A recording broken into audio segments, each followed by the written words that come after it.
فوز النادي الاهلي على سيمبا التنزاني بهدف مقابل لا شيء في ذهاب ربع نهائي دوري ابطال افريقيا بعد تصريحات بعد مانشيتات. سيمبا يتوعد الاهلي، لاعبي سيمبا يتوعدون الاهلي، جمهور سيمبا يتوعد الاهلي حط عليهم وخلع. النسر المصري بينقض على الاسد التنزاني وبيقضي عليه وبيفوز عليه بهدف مقابل لا شيء علشان يحط رجل في الدور نص نهائي من دوري ابطال افريقيا، البطوله المحببه والمقربه لكل قلوب جمهور النادي الاهلي. والنادي الاهلي في طريقه لانجاز جديد وبطوله افريقيه جديده تحت قياده العراب كولر. النادي الاهلي النهارده فاز بالمباراه بذكاء وحكمه، وخلينا نقول بقى مش بأقل مجهود، بمجهود كبير جدا. يعني كان الله في العون في عون اللعيبه النهارده ان ازاي يتحملوا الطقس ده، ازاي الجو كان حر بالشكل ده، وقدروا الحمد لله وربنا كرمنا ان احنا اجتهدنا وان احنا اشتغلنا والحمد لله قدرنا نفوز في المباراه ونحافظ على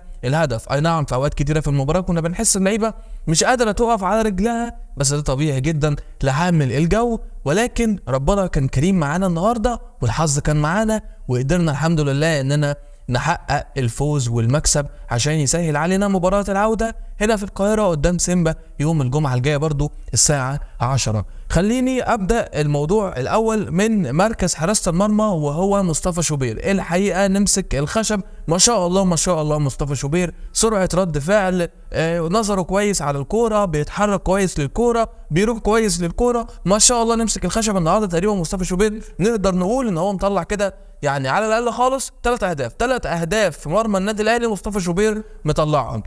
قدامه خط الدفاع خلينا نقول ان رامي ربيعه ومحمد عبد المنعم بيقدموا وبيعملوا مجهود كبير جدا جدا جدا بعد لعبهم مباراتين طول 90 دقيقه مع منتخب مصر. النهارده بيلعبوا مباراه ثانيه 90 دقيقه بذلوا مجهود فيها اكتر من المباراتين اللي كانوا مع منتخب مصر، فشابوا ليهم. اي نعم كان في بعض الاخطاء وبعض الهفوات، ولكن طبيعي لعامل التركيز وعامل الجو والكلام ده كله، فماشي جيد لمحمد عبد المنعم ورامي ربيعه. علي معلول النهارده كان كويس برضه بنسبه كبيره. محمد هاني هو اللي عمل كوره الهدف، ويعني محمد هاني هفضل دايما اقول ان هو النهارده يعني كويس شغال، ولكن مش ده باك النادي الاهلي نهائي. في بعض الكرات يعني عمل عرضيه كده في اخر المباراه انا استغربت، هو يعني انت ما حدش ضغط عليك لوحدك تعمل عرضيه تكسر بيها الدنيا، فجاه العرضيه معديه رايحه رجعت القاهره، حاجه غريبه. بس ما علينا. خط الوسط كوكا مكسب كبير جدا للنادي الاهلي وهو صاحب الهدف النهارده وهو اللي احرز الهدف النهارده، مكسب كبير جدا جدا جدا للنادي الاهلي، متحرك ما تحسش بيه في ارض الملعب. يمكن هو من افضل لاعبي النادي الاهلي النهارده في المباراه. لعيب ليه مستقبل كبير جدا، عنده الامكانيات ان هو يطورها ويحسنها ويعمل شغل كويس جدا جدا في اللي جاي. جنب كوكا كان بيتواجد عمرو السولية ومروان عطية اللي كان باين عليه جدا جدا الاجهاد بعد مباراتين مصر اللي عملهم على اعلى مستوى، كان جيد برضه ولكن كان باين عليه الاجهاد وان هو مش بيتحرك كتير، ولكنه كان موجود وكان ليه بصمه على ارض الملعب. عمرو السولية عامل السن مع الاصابه اللي راجع منها، مش باين كتير، بيتحرك ببطء في ارض الملعب.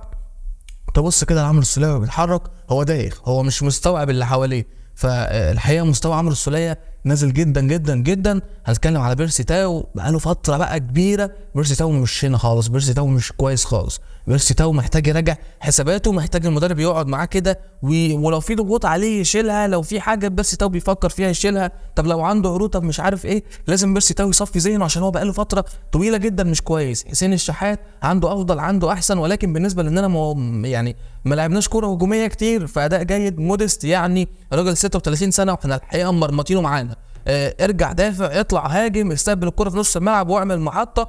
الحقيقة احنا طلعنا عين موديست في مباراة النهاردة في الدقايق اللي لعبها او في الشوط ونص اللي لعبهم. موديست كان عامل اداء عالي، كان بيتحرك في الملعب على الرغم من ان هو عامل السن معاه كبير فالبدني بتاعه مش هيستحمل، ولكن الحقيقة كان كويس سواء في المهام الدفاعيه المطلوبه منه سواء في المهام الهجوميه اللي احنا اصلا ما كانش بيوصل كوره هجوميه، او ان هو يكون في نص الملعب ويكون محطه. فموديست كمجمل كان كويس. التيم النهارده كمجمل كان كويس. تدخلات كولر من على الخط او من على الدكه كانت في التوقيت السليم في التوقيت المظبوط. اي نعم السنه الدقيقه 65 مفيش تغييرات بدقيقه 65 وكل اللي في الملعب كده بص الكوره اللي هو غير، احنا تعبنا، نزل لنا اي حد جديد يعمل اي حاجه جديده. كولر بينزل التبديلات في الدقيقه 67 او 68. رضا سليم بينزل بيشد الفريق لقدام، والحقيقه ما شاء الله على رضا سليم، نمسك الخشب خامه وكواليتي وحاجه ما شاء الله.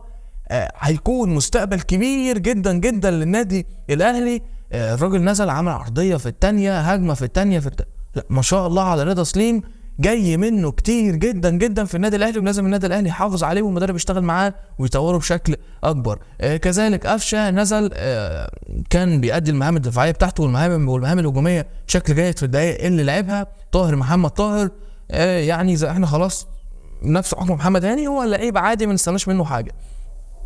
سيبنا بقى من كل ده، سيبنا من كل الحاجات دي. هو حكم النهارده كان ماله؟ يعني حكم النهارده ليه اخطاء غريبه، اخطاء يعني ما تطلعش من حكم ما بيعرفش يحكم. ايه كميه الانحياز اللي كانت في حكم مباراه النهارده؟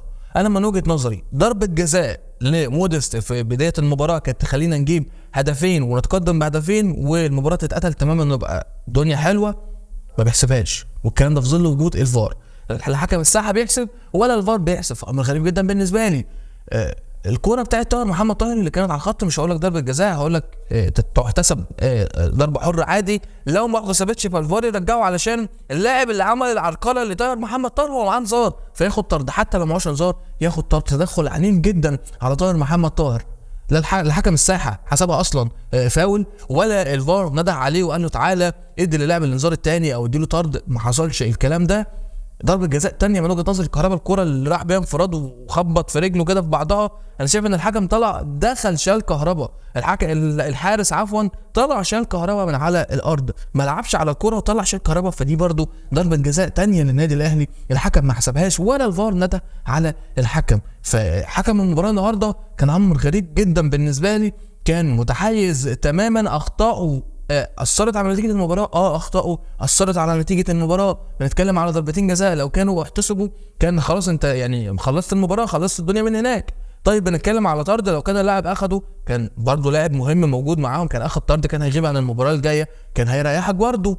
فحكم مباراه النهارده صفر على الشمال، معرفش ليه المنظومه التحكيميه في افريقيا من اسوأ لسيء وهكذا. فخلينا نقول كمجمل مباراه بذكاء، فوز بذكاء من النادي الاهلي. كولر عمل شغل كويس جدا، شغل بدني اتعمل على ارض الملعب. واحد يقول لي احنا ما عملناش هجمات، كانت كل الكور مع نادي سيمبا وهم اللي كانوا عاملين الجيم وهم اللي كانوا بيضيعوا فرص وهم اللي كانوا، هقول لك ما هو ده طبيعي، انت مباراتك اصلا مع سيمبا بتكون صعبه، فبتلعب هناك في جو هم واخدين عليه لعيبه عندها سرعات، لعيبه مهاريه، فطبيعي ان ده المستوى اللي منتظرك. اللي مش طبيعي بقى ان انت ازاي بقى نتعامل معاه، ازاي بقى حتى لما اللاعب يوصل ان هو هيسجل فهو ذهنه مش حاضر، لان انت عملت عليه ضغط او عملت عليه جيم اللي هو انت حسسته ان في اي لحظه هو مش هيقدر يكمل الهجمه، ان انت موجود، ان انت خانقه، انت طلعته بره المباراه ذهنيا بتسجيلك حتى الهدف الاول. ودي من اهم الحاجات اللي خدمتنا النهارده واللي خدمت كولر، ان احنا نزلنا بالهدف، الهدف في الدقيقه 4 احنا نزلنا بيه. فدي من اهم الحاجات في مباراه النهارده اللي خرجتهم بره المباراه تماما وخرجتهم عن تركيزهم. ودايما بنقول الفريق البطل يلزمه حارس بطل علشان يحقق بطولات، وده اللي كان موجود النهارده، ان انت لو ما كانش فيه حارس كويس زي شوبير فكان طبيعي جدا هتستقبل اهداف، طبيعي جدا المباراه تروح لمجرى تاني تماما، فبالتالي انت لا قدر الله طلعت بره البطوله. لكن شوبير النهارده هو حطك في الدور نص نهائي كمان، يعني حط لك رجل في الدور نص نهائي كمان بتألقه وبتصديه للمباريات. فدايما الفريق البطل محتاج حارس بطل عشان مباراه زي دي يكون الفريق فيها بيلعب خارج الارض في ظروف كتيره وغيابات ومش عارف ايه وكل ده، فالحارس البطل هنا يتوجد. فشابوه لكل منظومه النادي الاهلي النهارده في مباراه النهارده، اشتغلوا صح، اشتغلوا تمام، الدنيا حلوه، الدنيا زي الفل. ومبروك لجمهور النادي الاهلي، وان شاء الله النادي الاهلي في نص نهائي ثم النهائي ثم الفوز بالبطوله باذن الله. دي كده كانت حلقه النهارده، كنت معاكم احمد حبيبه، سلام.